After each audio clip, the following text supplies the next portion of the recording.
გეგმა, რომელზეც ჩვენ ახლა ვსაუბრობთ, ოფიციალურად კიევს, ვაშინგტონს ან მოსკოვს მართალია არ დაუდასტურებია, თუმცა მეორეს მხრივ არც არავინ გამოსულა იმის მტკიცებით, რომ მედიაში გავრცელებული ინფორმაცია ტყუილია. შესაბამისად, აი ამ გავრცელებული გეგმის ირგვლივ მსჯელობა უკვე დაიწყო და უნდა ითქვას, რომ ამ 28 პუნქტის თანახმად უკრაინისთვის არც თუ ისე სახარბიელო მოცემულობა იქნება, რადგან თუ გადავხედავ დონალდ ტრამპის მიერ შემუშავებულ ამ პუნქტებს, ვნახავთ, რომ იგი უფრო მეტად ეხმიანება მოსკოვის მოთხოვნებს და მის მისწრაფებებს, რის გამოც დაიწყო 4 წლის წინ ესობი და ნაკლებად შეესაბამება მაგალითად უკრაინის უფლებებს იყოს სუვერენული, ტერიტორიულად მთლიანი ქვეყანა და ჰქონდეს საკუთარი ალიანსების დამოუკიდებლად არჩევის უფლება. შესაბამისად, შეიძლება ითქვას, რომ დონალდ ტრამპის გეგმა გაჟღერებისთანავე ბევრმა დაიწუნა, განსაკუთრებით ევროპაში, რადგან ბუნებრივია, რომ ეს საკითხი არ ეხება მხოლოდ უკრაინას, ეს საკითხი ეხება ევროპას, რადგან ომი მიმდინარეობს სწორედ ევროპის კონტინენტზე და ბრიუსელს აქვს ამბიცია, რომ ისიც იყოს აი ახალი უსაფრთხოებითი არქიტექტურის შემქმნელი და მასში მონაწილე. კიევი ემზადება საკმაოდ რთული მომდევნო კვირებისთვის, ამის შესახებ ვოლოდიმერ ზელენსკიმ ცოტა ხნის წინ ერისად მიმართვაში უკვე აღნიშნა და იცის კიევმა კარგად, რომ საკმაოდ რთული პერიოდი ელის ერთის მხრივ, იმიტომ რომ ახლოვდება ზამთარი, მეორეს მხრივ იმის გამო, რომ ის პრაქტიკულად საგარეო მხრიდან, ასე ვთქვათ, გარედან არის ზეწოლის ქვეშ, რადგან აჩქარებენ გადაწყვეტილების მიღებას 27 ნოემბრამდე მადლიერების დღემდე და ამავდროულად ვიცით, რომ კიევში ამ მძვინვარებს, ასე ვთქვათ, კორუფციული სკანდალი, რამაც ძალიან ბევრი უკრაინელის უკმაყოფილებაც გამოიწვია, ამიტომ შეიძლება ითქვას, რომ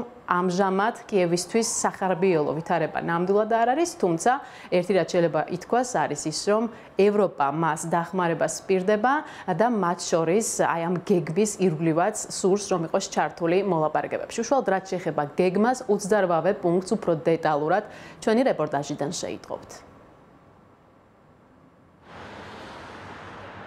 4 წლიანი ბრძოლის შემდეგ მომავალი უკრაინისთვის გაურკვეველია. მას შემდეგ, რაც კიევში ომის დასრულების ახალი გეგმა გადაიკითხეს, ხვალინდელი დღის პროგნოზირება კიდევ უფრო გაჭირდა. 28 პუნქტიანი გეგმა, რომელზეც ვაშინგტონის, მოსკოვისა და კიევის გარდა დღეს უკვე მთელი მსოფლიო საუბრობს, ვლადიმერ პუტინის საახალწლო სურვილების სიას უფრო ჰგავს, ვიდრე სამართლიანი მშვიდობის დამყარების გეგმას. ტერიტორიული დათმობები, ჩრდილო-ატლანტიკურ მისწრაფებებზე უარი, თავდაცვის ძალების შეკვეცა და ფრონტის ხაზის გაყინვა. ასე გამოიყურება მოკლედ უკრაინის წინაშე მდგარი შეთავაზებები, რომელსაც კიევი არც იღებს და კატეგორიულადაც ვერ უარყოფს. ქვეყნის პრეზიდენტმა ვოლოდიმერ ზელენსკიმ დაადასტურა, რომ ეგრეთ წოდებული ვიტკოპ დიმიტრიევის გეგმა მიიღო, თუმცა მისი შეფასების ან მისი გაჟღერებისგან ცოტა ხნით თავს შეიკავებს. ახლა ჩვენთვის ისტორიის ერთ-ერთი ყველაზე მძიმე მომენტია. ახლა უკრაინა შეიძლება დადგეს ძალიან რთული არჩევანის წინაშე. ან ღირსების დაკარგვა, ან ძირითადი პარტნიორის, ამერიკის შეერთებული შტატების დაკარგვის რისკი. ან უთულესი 28 პუნქტი, ან უმძიმესი, ყველაზე რთული ზამთარი და შემდგომი რისკები. ცხოვრება თავისუფლების, ღირსებისა და სამართლიანობის გარეშე და ის რომ ვენდოთ მას, ვინც უკვე ორჯერ დაგვესხა თავს. ახლა უკრაინაზე ერთ-ერთი ყველაზე მძიმე ზეწოლა ხორციელდება. ჩვენგან პასუხსელიან, მაგრამ ამაზე უკვე გავეცი პასუხი 2019 წლის 20 მაისს, როდესაც ვთქვი, რომ ვიღებ ვალდებულებას დავიცვა უკრაინის სუვერენიტეტი და დამოუკიდებლობა. ჩვენ, რა თქმა უნდა, ფოლადისებნი ვართ, მაგრამ ყველაზე გამძლე ლითონმაც კი შეიძლება ოდესღაც ვეღარ გაუძლოს. ჩვენ რამდენიმე 1000 კილომეტრიან ფრონტს ვამაგრებთ და ვინარჩუნებთ. ყოველ ღამე ხალხი ზის დაბომბვების ქვეშ. უკრაინელებს ძალიან უნდათ, რომ ეს ომი საბოლოოდ სამართლიანად დასრულდეს. მივმართავ ყველას, ერსა და პოლიტიკოსებს. საჭიროა შევიკრიბოთ და შევწყვიტოთ დაპირისპირება. ჩვენ არ ვუღალატეთ უკრაინას მაშინ 2022 წლის 24 თებერვალს და არც ახლა ვუღალატებთ. მე ვიცი, რომ ხალხი ჩემთანაა. მომავალი კვირა არ იქნება მარტივი და იქნება მოვლენებით დატვირთული. თქვენს გდასრული და ინფორმირებული ხალხი ხართ. ამ დროს დიდი ზეწოლა იქნება. მტერი არ ისვენებს. უკრაინული ინტერესი უნდა იყოს გათვალისწინებული. ჩვენ მშვიდად ვიმუშავებთ ამერიკასთან და ყველა პარტნიორთან. მე დავარწმუნებ შევთავაზებ ალტერნატივებს, მაგრამ ნამდვილად არ მივცემთ მტერს საბაბს თქვას, რომ უკრაინას მშვიდობა არ სურს. უკრაინის პრეზიდენტი იმედოვნებს, რომ უახლოეს პერიოდში გეგმის ავტორს დონალდ ტრამპს პირადად დაელაპარაკება. მანამდე პენტაგონს ელაპარაკა, რომლის მაღალი რანგის წარმომადგენლებმაც მას კიევში ჩააკითხეს. ამერიკის შეერთებული შტატების არმიის მდივანი დენიელ დრისკოლი სხვა სამხედრო მაღალჩინოსნებთან ერთად კიევში კონსულტაციებისთვის მიავლინეს. საჯაროდ გეგმაზე არავინ საუბრობს, თუმცა გასაიდუმლოებული დოკუმენტის შესაძლო შინაარსი ავტორიტეტიან მედია საშუალებებს ჩაუვარდათ ხელში, რომლებიც დონალდ ტრამპისეულ მშვიდობის პუნქტებს გვთავაზობენ.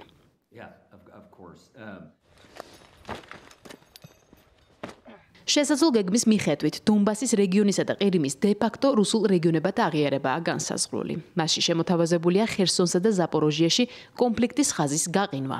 არაოფიციალური ტექსტის თანახმად რუსეთმა უარი უნდა თქვას იმ რეგიონებზე, რომლებსაც ამ ტერიტორიების მიღმა ახლა აკონტროლებს.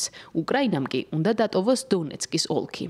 მისთვის დონალდ ტრამპის გეგმის თანახმად დემილიტარიზებული ბუფერული ზონის სტატუსია გათვალისწინებული, თუმცა რუსეთის შემადგენლობაში. მიუხედავად იმისა, რომ გეგმის თანახმად მასში შესვლა მოსკოვსაც აეკრძალება.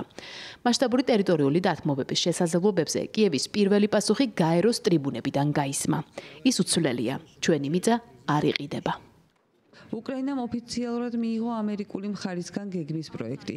ჩვენ გამოვყავით ფუნდამენტური პრინციპები, რომლებიც მნიშვნელოვანია ჩვენი ხალხისთვის. ჩვენ შევთანხმდით, რომ ვიმუშავებთ გეგმის დებულებებზე ისე, რომ მას ომის სამართლიანი დასრულება მოჰყვეს. მიუხედავად იმისა, რომ უკრაინა მზადაა ჩაერთოს ომის დასრულების ამ მნიშვნელოვან მოლაპარაკებებში, მათ შორის ლიდერების დონეზე ჩვენი წითელი ხაზები ნათელი და ურყევია. რუსეთის ფედერაციის მიერ დროებით ოკუპირებული უკრაინის ტერიტორიის, როგორც რუსეთის ტერიტორიის აღიარება არასდროს მოხდება. ჩვენი მიწა არ იყიდება. დონალდ ტრამპის 28 პუნქტი უფრო შორსაც მიდის. მის მიხედვით, უკრაინის სუვერენიტეტის დადასტურების ფონზე მოსკოვი, კიევი და ევროპა დადებენ ხელშეკრულებას თავდაუსხმელობის შესახებ და ამით ბოლო 20 წლის ბუნდოვანებას მოგვარებულად ჩათვლიან. რუსეთი არ შეიძლება მეზობელ ქვეყნებში და ამ პირობას კანონმდებლობის დონეზე აიყვანს და თუ მაინც ასე მოიქცევა, ამერიკის შეერთებული შტატებისგან მინიჭებულ ყველა გარანტიას დაკარგავს. ანუ, ამ შემთხვევაში მოსკოვი გარისკავს, რომ მის წინააღმდეგ განხორციელდეს კოორდინირებული სამხედრო რეაგირება, აღდგეს სანქციები, შტატებს უკან წააღებინოს ახალი ტერიტორიების აღიარება და ყველანაირი სარგებელი დაკარგოს. ჩანაწერის მიხედვით, გარანტიებს დაკარგავს კიევიც, თუ მოსკოვს უმიზეზოდ დაარტყამს. გეგმით გათვალისწინებულია ორივე მხარის ამნისტია, ომის დროს გადადგმული დანაშაულებრივი ნაბიჯებისთვის. რატომ არ წყვეტენ რუსები და უკრაინელები ერთმანეთის ხოცვას და არ იწყებენ ერთმანეთთან ვაჭრობას? უკრაინამ და რუსეთმა ომის წარმოების ნაცვლად ერთმანეთთან უნდა ივაჭრონ და კულტურული გაცვლები განახორციელონ. ეს არის დონალდ ტრამპის ფუნდამენტური შეხედულება ამ საკითხზე. ამჟამად 8 სამშვიდობო შეთანხმება გვაქვს. მე-9 და მე-10 შეთანხმებაზე ვმუშაობთ. ვფიქრობ, რომ ტრამპი თუ მე-10-ს მიაღწევს, მხოლოდ მათემატიკური ჰარმონიის გულისთვის. მე-10-ს თუ მიაღწევს, დონალდ ტრამპს ნობელის მშვიდობის პრემია უნდა მიენიჭოს. ტრამპის პროექტის თანახმად ნატომ გაფართოებაზე უარი ოფიციალურად უნდა თქვას. ჩრდილოატლანტიკური ალიანსის წევრობაზე უარს კონსტიტუციის დონეზე ამბობს უკრაინაც. დაიდება პირობა, რომ ქვეყანაში ნატოს ჯარები არ განთავსებიან. ევროპული გამანადგურებლები კი პოლონეთში დაიდებენ ბინას. ამ გეგმით ალიანსისა და მოსკოვის მორიგებაში ვაშინგტონი ჩაერთვება. კიევი კი მიიღებს უსაფრთხოების გარანტიებს, თუმცა იმავე სქემის მიხედვით კიევს უარის თქმა მხოლოდ ნატოზე არ უწევს. მან შეიარაღებული ძალები 600,000-იან პერსონალამდე უნდა შეამციროს. ყველაფერთან ერთად შესაძლო გეგმაში გაწერილია რუსეთის პრეზიდენტის დიდი ხნის მოთხოვნა უკრაინაში საპრეზიდენტო არჩევნების ჩატარების თაობაზე, რომელიც სათქმით შეთანხმებიდან 100 დღეში უნდა მოხდეს. კიევში მიმდინარე ხმაურიანმა კორუფციულმა სკანდალმა და ვაშინგტონიდან მომდინარე ზეწოლამ ვოლოდიმირ ზელენსკი რთულ მდგომარეობაში ჩააყენა.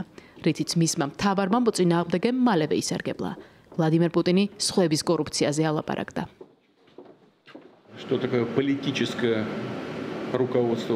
ჩვენ ვიცით, თუ რას წარმოადგენს უკრაინის პოლიტიკური ხელმძღვანელობა. არანაირი ხელმძღვანელობა ეს არ არის. გასული წლის მარტიდან ამ ორგანიზებულმა დანაშაულებრივმა საზოგადოებამ მოახდინა ხელისუფლების უზურპირება უკრაინაში და რუსეთთან ომის გაგრძელების საბაბით ინარჩუნებს მას. პირადი გამდიდრებისთვის. ეს ძალიან ნათელი გახდა ანტიკორუფციული გამოძიების ფარგლებშიც. ყველასთვის ნათელია, რომ ეს ხალხი ოქროს უნიტაზებზე ჯდომისას საკუთარი ქვეყნისა და უბრალო უკრაინელების ბედზე ნაკლებად ფიქრობდნენ. ახალი გეგმით უკრაინა კვლავ არაბირთვულ სახელმწიფოდ რჩება. ზაპოროჟიეს ელექტროსადგურიდან მიღებულ ენერგიას კი რუსეთი და უკრაინა თანაბრად გაინაწილებენ. ოფიციალურ განცხადებებში ხაზი გაისვა იმას, რომ ახალი სამშვიდობო გეგმა დიდი ალბათობით შეიცვლება, რადგან ის ამ ეტაპზე სასტარტო პუნქტებს მოიცავს, რომელზეც საბოლოო ვერსია უნდა დაშენდეს.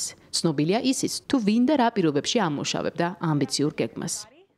სპეციალური წარმომადგენელი სტივენ ვიტკოფი და სახელმწიფო მდივანი მარკო რუბიო ჩუმად მუშაობდნენ ამ გეგმაზე დაახლოებით ბოლო 1 თვის განმავლობაში. ისინი თანაბრად იყვნენ ჯართულები ორივე მხარესთან, რუსეთთან და უკრაინასთან, რათა კარგად გაეგოთ თუ რაზე არიან ეს ქვეყნები წამსვლელი იმისათვის, რომ ხანგრძლივი და მყარი მშვიდობა დამყარდეს.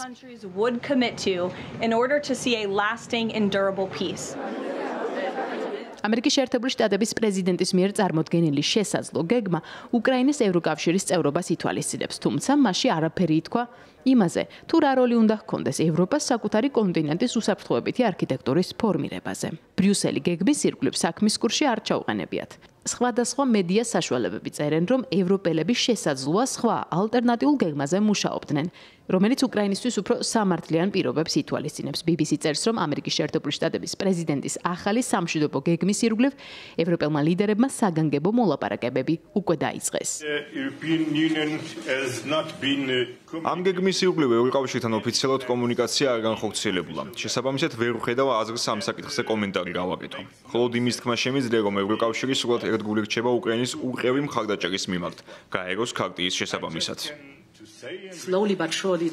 როგორც ითქვა, 28 პუნქტიანი გეგმა საჯარო გახდა. ჩვენ განვიხილავთ სიტუაციას როგორც ევროპელ ლიდერებთან, ასევე ლიდერებთან დიდი ოცეულის ფარგლებში. მე ასევე გავესაუბრები ვოლოდიმირ ზელენსკის საკითხთან დაკავშირებით. მნიშვნელოვანია აღნიშნოთ პრინციპი, რომელსაც ყოველთვის უსვამთ ხაზს. არაფერი უკრაინაზე, უკრაინის გარეშე. ჩვენ გავაგრძელებთ უკრაინის მხარდაჭერას, როგორც ამას აქამდე ვაკეთებდით. უკრაინას შეუძლია ჰქონდეს ჩვენი იმედი, რადგან ეს არ არის აგრესია მხოლოდ უკრაინის წინააღმდეგ. ეს არის აგრესია გაეროს ქარტიის წინააღმდეგ. ეს არის ევროპული მიწა. შესაბამისად, დავეხმარებით უკრაინას, რაც როც არ უნდა დასჭირდეს ამას. შესაძლო გეგმაში მას დიდ მშვიდეულში ხელახლა შეერთების შესაძლებლობაც მიეცემა. დაპირისპირებული მხარეები დაიწყებენ საზოგადოებასა და სკოლებში ტოლერანტობის კამპანიებს. საგანმანათლებლო პროექტები რასიზმისა და ნაცისტური იდეოლოგიის წინააღმდეგ იქნება მიმართული. ტყვეებსა და პატიმებს კი უკრაინა და რუსეთი ყველა სანაცვლოდ გაცვლიან. ამერიკის შეერთებულ შტატებს სურვილი აქვს ახალი გეგმის საბოლოო ვერსიას ხელი 27 ნოემბრამდე, ანუ მადლიერების დღემდე მოეწეროს.